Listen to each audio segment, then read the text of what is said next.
Zarif was interesting as always. I'm Barbara Slavin. I'm a distinguished fellow at the Stimson Center, longtime fan of ACA, and very honored to be here to moderate this brief panel to continue the discussion on Iran and Iran diplomacy. We're going to start with ACA's own Kelsey Davenport, Director for Nonproliferation Policy here at ACA, where she focuses on nuclear and missile programs in Iran and North Korea and international efforts to prevent proliferation and terrorism. I would love to have your thoughts on what next after Snapback, but also just your reaction to what Javad Zarif had to say. Well, thank you so much, Barbara, and thank you all for being here. It's really great to see everybody. Sadly, I wish we could have moved past the Iran issue, but we're back here on the never-ending roller coaster. So between Senator Van Hollen, Foreign Minister Zarif, we've talked a lot about the history of Iran's nuclear program and the history of diplomacy. But I do just want to go back and make a few technical points about where Iran was prior to the strikes and where they are now, because I think that's informing the Trump administration's decision-making in a way that is both misguided and potentially dangerous because of the assumptions that they're making about Iran's program now. So prior to the strikes, Iran was on the threshold of nuclear weapons. They had the ability to produce uranium enriched to weapons-grade level in a matter of days. They had the capabilities necessary to build a bomb. But as we've heard from earlier today, there was no indication in the US intelligence community or even the Israeli intelligence community that any political decision had actually been made to build a bomb. So technically the risk was high, politically the risk was low.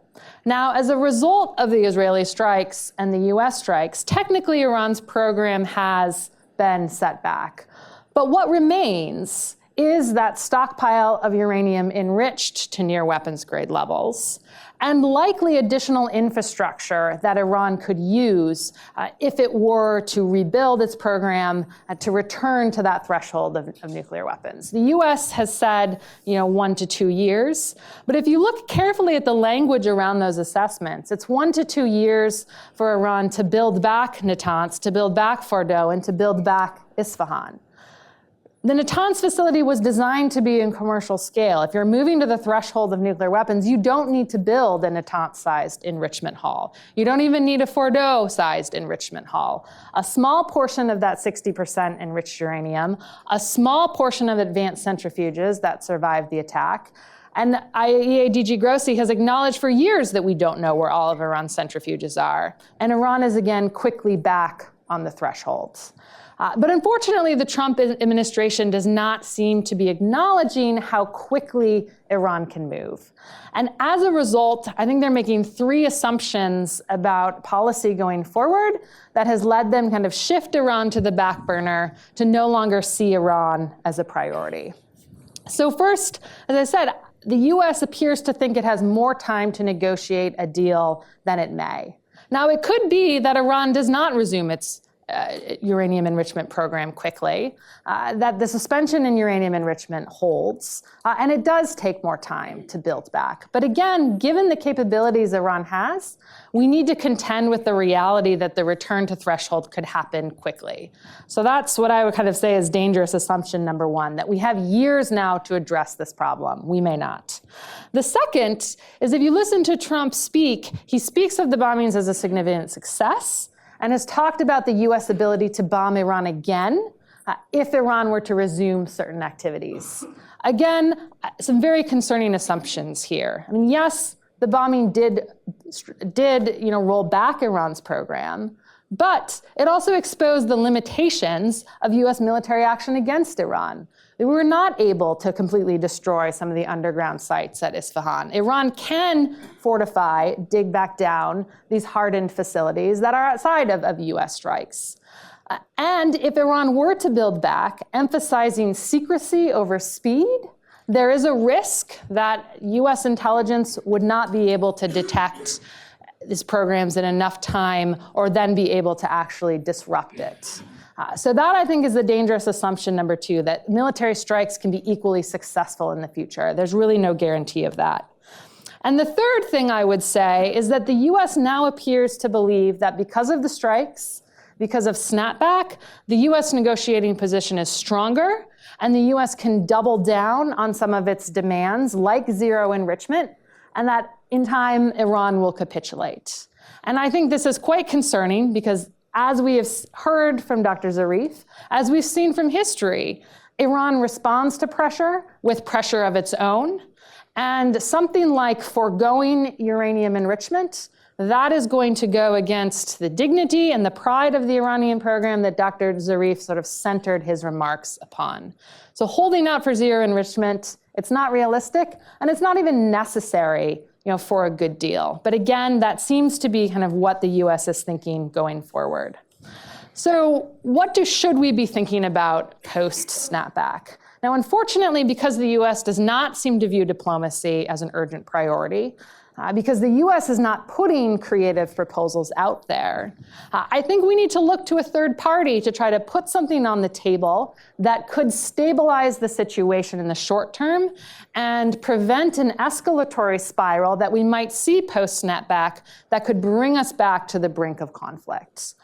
I would say it should focus on the following things. First, I think solidifying and strengthening the June ceasefire to try to prevent the re-eruption of further conflict, and a direct US commitment not to bomb Iranian nuclear facilities or to support any other states striking Iranian nuclear facilities would go a long way in addressing some of Iran's legitimate concerns about future strikes. And it's something the US can do. There is no imminent nuclear threat from Iran right now. The US can make that commitment without compromising on its security.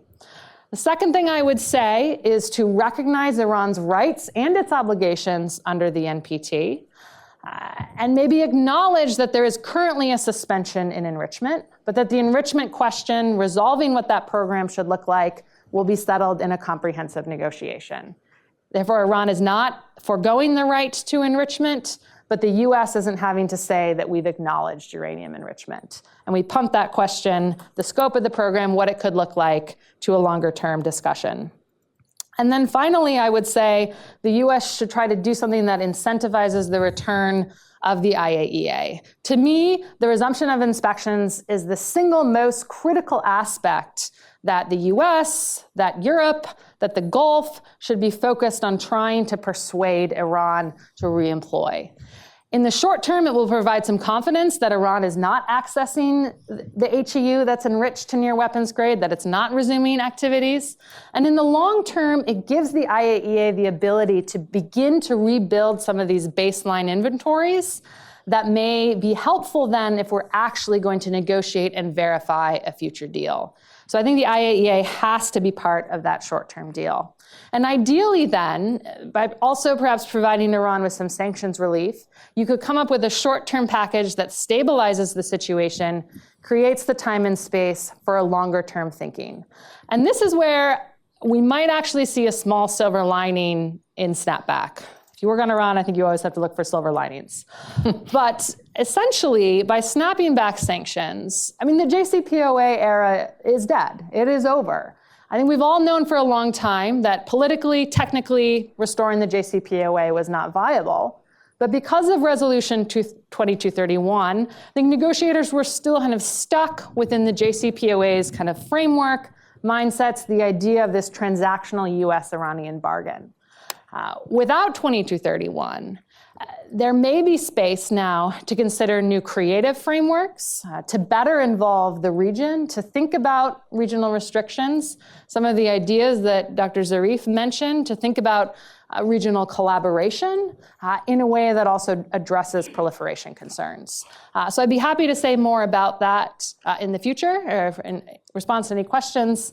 That's kind of where I see the picture now and where I would like to see policy going in the coming weeks and months. All right. Let's turn to Neysan Rafati, who is the senior Iran officer for the International Crisis Group, also looks at Iran's regional posture as well as the nuclear issue. Where are we going to be on Saturday night when it looks quite inevitable that this snapback is going to happen? How do you see the situation on the ground in Iran? Sure. Thank you, Barbara. Thank you to ACA for convening us, and Barbara for the intro. I'll start with the 5 words every moderator hopes to hear. I'll try to be brief. Before coming to Snapback, and before even coming to the nuclear file, I think it's important to contextualize a little bit where Iranian national security strategy and doctrine is right now and where the nuclear file falls within that reality. Over the past 400 days, you can argue that 4 decades of Iranian national security doctrine have seen their foundations, if not crumble entirely, then at the very least be severely shaken. It was barely a year ago when the pagers were going off in Beirut, marking the escalation of Israel's campaign against Hezbollah. Less than 3 months later, Bashar Assad had been defenestrated from Damascus. So in under 3 months, Iran's ability to project power and influence throughout the Levant through an axis of resistance built up over decades had largely collapsed. In between those 2 events, in October of last year, we had the second major overt exchange of the year between Iran and Israel, Operation True Promise 2. And what that did was essentially give a preview of a lot of what we saw in June of this year, 2 particular trend lines. Israel's ability to conduct largely uncontested operations in Iranian airspace, and as we saw in June, on Iranian ground through covert operations, and also Iran's ability to muster significant salvos of ballistic, cruise, and drone attacks against Israel, which were, again, largely, if not entirely, suppressed by Israeli and allied defenses. So you can look at those 2 elements of Iran's version of a strategic triad: power projection in the region, ballistic missile development for power projection as well, and the nuclear program, as going through a bit of a difficult time. And even before the June war, this had fueled a debate within the system, and I'm going to focus my remarks on what I can tell from what's happening in terms of the debate within the Iranian political establishment. This is turbocharged a debate to which I don't yet see a clear, conclusive answer. And for those of you who follow the Iranian media, you will have seen the spectrum ends of this debate earlier this week in the Iranian media, when on the one hand you had reformist, moderate press saying, what's the point of Pezeshkian going to New York if he doesn't meet with Trump? And on the other hand, 71 members of the Iranian parliament saying we need to build a nuke, right? That is the spectrum of opinion. And within the Iranian system, this is a fairly live debate. Now, let me start with the latter, because they have gone from a fringe to a vocal minority. Former Foreign Minister Zarif referred to them as well. In the view of this camp, the US cannot be trusted. The EU is largely inconsequential, and a nuclear deterrent is now necessary where Iran's conventional deterrents and proxy deterrents have clearly failed. If that line of thinking gains currency, and Khamenei thus far does not seem to have swung in this direction, it faces 4 challenges. The first challenge is, and Kelsey laid out a lot of the uncertainties over what we deal with Iran's current stockpile and program status. So problem 1, it's unclear how quickly, if at all, they are able to reconstitute, find the HEU, find or activate the centrifuges that they still have in place. So that's bottleneck 1. Bottleneck 2 is whether they have the brain trust left to carry out a weaponization-related process. One of the things the Israelis did on day 1 is go after a good chunk of the A-team that had been involved in the Ahmad project, the weaponization-related research and development in the late 90s and early 2000s. So do you have the material? Do you have the personnel? Third, can you do it covertly? And can you do it without risking additional US or Israeli strikes, which it is fair to presume right now have a fairly low threshold for what they require to go into effect? And fourth, does it actually deliver deterrence? After all, Iran itself has directly, over the past 18 months, attacked 2 nuclear-armed states, Pakistan and Israel, and also attacked US forces in Qatar. So you could make that 2.5. Then there's the second school of thought, which is the school of thought that President Pezeshkian seems to hail from, his foreign ministry team, which, along with former Foreign Minister Zarif, were involved in the JCPOA negotiations, have seen the value of engagement. And this is what animated the pre-war rounds between Iran and the Trump administration. This view recognizes that there are limits to the resistance economy model. Iran right now is dealing with 40-odd% inflation, anemic to negative growth. The currency hits a new record low on a daily basis. So you have the economic consideration, you have the limits of the look to the east strategy, the fact that China and Russia, when Iran was under direct attack, seemed to offer little more than thoughts and prayers. And therefore you come to the conclusion that some form of diplomacy is necessary as a security and financial imperative. But there are, again, 4 challenges here. And the title of this panel is how effective diplomacy can resolve the nuclear impasse? Well, first you need diplomacy. Then you can get to effective. I think Kelsey described the impasse pretty well. And diplomacy usually works by getting the Venn diagram of the two sides overlapping enough where they are equally satisfied, or in some cases equally dissatisfied. Those circles in the Venn diagram did not touch before the June war. They are arguably further apart right now. On the Iranian side, for those of you who saw Supreme Leader Ali Khamenei's remarks the other day, negotiations with the Americans are a dead end. There is no point to this. The US leaves a deal when we've agreed to it. It bombs us when we are trying to negotiate it with again. That being said, Special Envoy Witkoff yesterday alluded to contacts with the Iranians, whether that's direct or via the E3 in these ongoing UN-GA discussions was a little bit vague. And then the Iranians have been making conditions. We want assurances that if we go back into talks, we won't be bombed again. I'm not sure how you get an assurance that you won't be bombed if you don't talk to them either. So we get a bit of a chicken and the egg there. So you need the Iranians to want to engage in meaningful, serious post-conflict diplomacy. You need the US to be willing to engage in meaningful, serious post-conflict diplomacy. And as Kelsey said, I think there's at least a school of thought within the administration that this problem is on the back burner. I think there are others who recognize that this is an opportunity to maximize this moment of Iranian weakness in the region and the fact that de facto they are at zero enrichment right now. And to try to put something back on the table. So you need side one to re-enter seriously, side two to re-enter seriously. Then you need to realize what you're talking about, because best case, this gets you back to June 12th. Right? And at the time, we had 2 clashing red lines that have been the same clashing red lines that we've had for 20-odd years of this nuclear crisis. The JCPOA offered a version of how you resolve this, which is to say we accept enrichment, we limit it, and we monitor it, and that way, that is how you square that circle. There are within that an infinite number of modifications one can make, whether to improve on it, right? You can do better on centrifuges, you can do better on stockpiling, you can do better on sunsets. I think there are tons of ways to deal with sunsets, which was one of the key criticisms of JCPOA, including by making them renewable. So they're technically indefinite as long as both sides agree. There are a million ways to problem this out.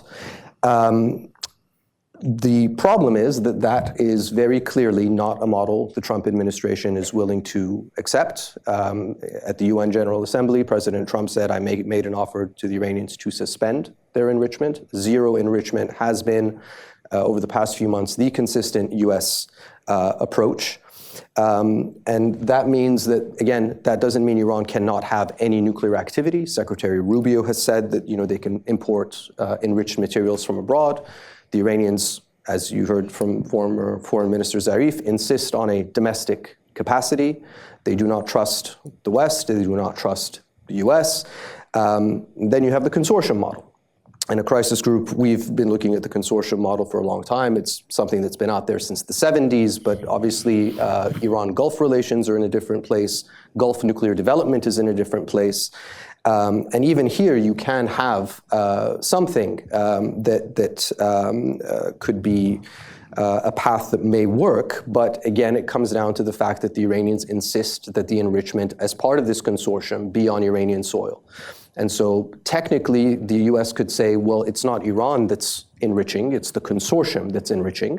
But for the US, that is insufficient. And so the compromise on that particular issue is very difficult. And then finally, if Iran agreed to that, if Iran agreed to zero enrichment, if Foreign Minister Araghchi came tonight and said, President Trump, we fold on this, is that sufficient for the US? The Iranians clearly have a great skepticism that it ends there. They believe that once you concede on that, you will have to concede on ballistic missiles, you will have to concede on regional issues as well. And so in a sense, it's the thin end of the wedge. You asked snapback, so I'll just go to that. Yeah, I mean, what comes back? Now, my understanding is that, for example, there are not oil sanctions. And Iran, as we know, has been not thriving, but surviving by selling nearly 2 million barrels a day of oil to the Chinese. Mm-hmm. Does that change? Can't Iran continue? What further steps might be taken? Will it be more difficult to get insurance, to get ships? Iran already has, after all of these years of sanctions, seems to have perfected the playbook of sanctions evasion. The numbers don't tell the full story. Yes, Iran's export numbers have not collapsed to 6 digits. They are still in 7 digits.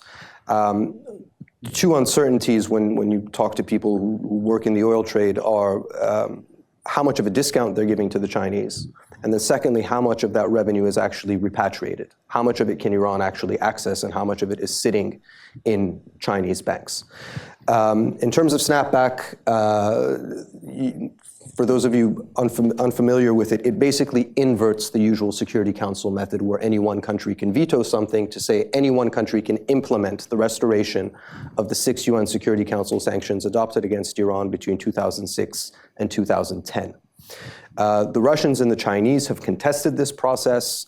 For all intents and purposes, they can't do much to stop them from being back on the books. What they are likely to try to do is complicate implementation. So for example, there are panels of experts that have to be brought into place. There's a sanctions committee. So they may try to play around with the procedural aspect of it. But for all intents and purposes, unless in the next 36 hours there is movement on the 3 conditions the E3 have put forth, and former foreign ministers have said, Araghchi spoke to the IAEA. That's not what the E3 have asked for. They want inspectors back on the ground in Iran, not the concept of an agreement to, at some point, circumstances permitting that they may consider the reauthorization of inspectors. Secondly is the HEU. And I think for the Iranians, if prior to June, the growth of Iran's nuclear program was its leverage, now it's the opacity of Iran's nuclear program that it's its leverage. And that 60% enrichment is something that it seems that the Iranians do not think is worth giving up for a mere 6-month extension of allowing the E3 to restore these sanctions down the line. If they are going to, I think, establish the whereabouts of that stockpile, it would come for something from the Americans. Yeah. Kelsey, your sense of what happens after snapback, assuming that it does come in. Do you think the Iranians will actually be able to weaponize? Without the IAEA there, we have certain other means of observing what the Iranians are up to. I presume the Israelis still have agents within Iran that will be observing, but do you think it's technically possible the Iranians actually could produce some weapons in a way that would not be detected? What else do you think they're going to do? And I just, Zarif kept talking about dignity and so on, but there is also, and maybe I'll pose this to you, Nason, the situation in Iran domestically is not good. And people may have drawn together briefly in reaction to the Israeli strikes and the US strikes. But many people that I've talked to in Iran say they're anticipating that the Israelis are going to continue to attack and that they're looking to perhaps kill the supreme leader. They tried to kill Pezeshkian. They're going to try to foment some sort of chaos within the country. What's your best guess for the political landscape over the next few months, assuming snapback goes in? So maybe first to you, Kelsey, do you think they can pull it off? Do you think they will? From a technical perspective, yes. I certainly think Iran can weaponize. I mean, as Nason noted, the Israelis did target, key scientists that were part of the pre-2003 illicit program. But if you look at the depth of knowledge, the depth of expertise, the education system in Iran and the focus on nuclear physics, I think we will continue to see scientists that have engaged with those scientists who were assassinated. That knowledge can come back to the forefront. And technically, yes, they can build a bomb. I mean, I'm tempted to say it's not rocket scientists. I mean, it's not rocket science, but also given the technology, given what is even known in open sources about weapons design and development, I mean, yes, Iran has the capabilities, the expertise, and the materials to do this. I mean, could they do it secretly? I mean, I think that is a more challenging question to ask. And I think a lot of it then depends on whether Iran is prioritizing speed or if Iran is prioritizing secrecy. And one thing I think Iran is going to take away from the June attacks is a better understanding of the extent to which it was compromised by Israeli intelligence. It's going to better understand, how its facilities, responded to targeting by Israel, by the United States, where those vulnerabilities are, and it can learn from those processes. So, one thing that the U.S., typically pointed to was, we destroyed Iran's, uranium metal production capability at Isfahan. I mean, yes, the U.S. destroyed the building itself, but that capability is not actually that challenging to reproduce in a lab. So I give that as an example of saying, again, when the U.S. says, well, we've set them back, we can detect what happens going forward, there are a lot of uncertainties there, particularly when we don't have inspectors on the ground. We're limited to using satellite monitoring. We're limited to using intelligence means. And none of those are foolproof. So I do think there is a technical path forward if Iran wants to take it. But one thing I think is worth mentioning, we talked about political will, that it does take two sides to negotiate. And here I think Iran is actually trying to send the US signals that it wants to negotiate. I mean, I agree with Nason that the deal that Arachi reached with Grossi on safeguards was woefully insufficient in terms of actually getting to the level of inspections that we need. And here Iran has done itself a disservice by agreeing to provide the IAEA with certain information, failing to do so, failing to respond to IAEA inquiries about materials from the 2003 program. I mean, there's a reason the E3 is concerned that Iran is not going to follow through on this agreement. But Arachi was sitting with Grossi, he was engaging, and he was making progress. He was talking about putting the stockpile of HEU and reporting on that, on the table. I mean, Witkoff has made clear that he is engaging, with the Iranian side, another condition that the Europeans had. So I think Iran is sending some of the signals. The US isn't answering. And so to me, then it comes, how do we kind of reignite some political urgency on the US side to take advantage of the fact that Iran is not weaponizing, doesn't appear to be going down that path, and is still interested in diplomacy?